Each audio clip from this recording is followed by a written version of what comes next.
Hi, and welcome. My name is Shasta Roberts. I am the author of Stronger Than Your Excuses. Came out March 6th on Amazon. You can get it in this paperback or you can get it on Kindle. But I am starting a video series of reading the book for you guys. So tune in weekly to get a new chapter. Today we're starting off with the introduction. Here we go. Stronger Than Your Excuses. Introduction. I wish, as well as everybody else, to be perfectly happy. But like everybody else, it must be in my own way, sense and sensibility. My perfectly happy was married, kids, a nice place to live, and bills paid. A life where laughter and love are at the core. Living happily ever after with someone I cherish. Someone that pushes me to be a better person and seeks out ways to make me happy. Having a relationship that lets love and mercy flow freely. I am entitled to deserve this perfectly happy. Everyone deserves their version of perfectly happy. The reality is, I was not happy with myself personally or in my marriage. Nobody wants to question the value of their marriage. Nobody wants to fall in love with someone to later fall out of love with them. To question, does true love exist? Can you live happily ever after? I had asked myself these questions for the better part of my 10-year marriage. I'd been clinging to a list of reasons I had to stay married, even though I was unhappy. But what I thought were reasons to stay were really excuses not to leave. I'd been using these excuses as reinforcements to hold up my broken marriage. At the end of the day, all we can do is have faith in ourselves and our own decisions. You must love yourself before you can love your life. Brene Brown wrote in The Gifts of Imperfection. In a society that says, put yourself last, self-love and self-acceptance are almost revolutionary. If I could create my own revolution and love myself wholeheartedly, what else would change with it?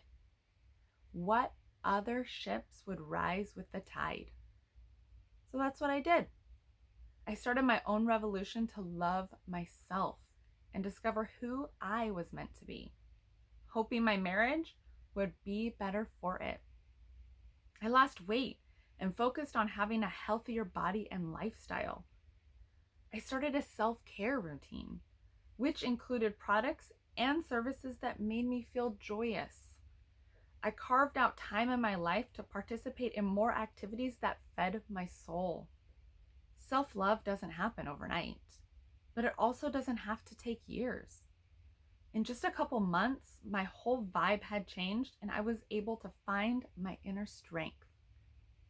John C. Maxwell says, you will never change your life until you change something you do daily. The secret of your success is found in your daily routine. It was as simple as that. Maybe not easy, but simple. I completely changed my daily routine to include things that made me feel good and enlightened me. Then my outlook on myself changed. What didn't change was my marriage. As I found myself, my marriage became more and more lost into the darkness.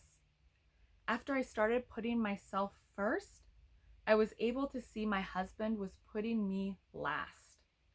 The more I put myself first, the more resentment he harbored. Putting myself first meant loving the way I look, acting like the person I want to be, and at the end of the day, thanking myself for just being me. It doesn't mean I get to win all the disagreements or that I'm always right. Loving myself meant I took time to partake in activities that made me happier. Not for other people, but just for me. This is where I had already started to leave my marriage behind, and I didn't know it. When one person turns from unsecure to being the secure, healthy person in a broken marriage, it ends up hurting the marriage more. The only way I thought to fix it would be focusing in on our troubles and reaching out for help. The more I tried to fix our marriage, the more it slipped into the darkness. Until one day I realized I love myself so much, I didn't have room to love someone who didn't love me back. I could no longer hold on to one contamination in my life if I wanted to live a wholehearted life. It doesn't matter where you are in life or how old you are, you still have a choice. You have a choice to change. It's whether you can be brave enough to make that change. You can decide to sit on the sidelines, or you can take life by the reins and run with it. It's up to you. I was done letting fear control me. I had been telling myself reasons I must stay in my marriage. However, when I was pushed to the edge, I saw my reasons for what they really were. Excuses. Excuses why I did not deserve more. Excuses why I had to live by my past decisions.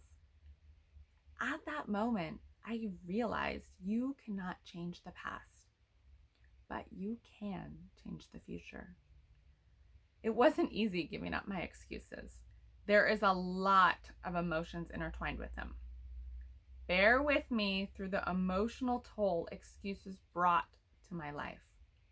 There is happiness on the other side when you live through your reasons. Maybe some of these excuses will coincide with your life. Maybe some of these reasons will make you think about your excuses. I made the decision to leave my marriage, and I'm not looking back. I'm going to do what is right for me and not what is just right for everyone else. I am stronger than I think. I can find peace. I can find happiness. I will seek out a wholehearted life because I deserve to be perfectly happy. That is the introduction of Stronger Than Your Excuses. Join me next week for the next episode of the next chapter, which is the introduction to part number 1. See you guys.